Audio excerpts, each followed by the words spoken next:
Hey guys, for this video, I'll show you how to change DNS records in Ionos. First, log into your Ionos account and head to your dashboard.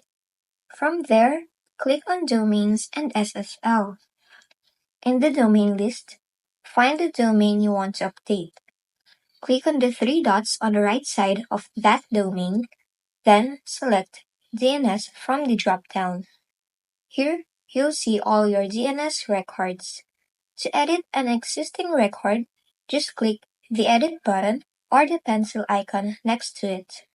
Now, you can update the value, such as the IP address of your domain points to, and click Save to apply the changes.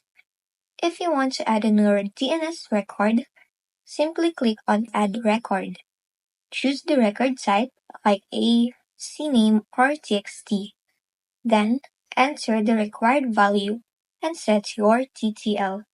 Once you're done, click Save. And that's it. You've successfully updated your DNS settings in Ionos. If this video helped you, don't forget to like, subscribe, and hit the bell icon for more quick and easy tutorials.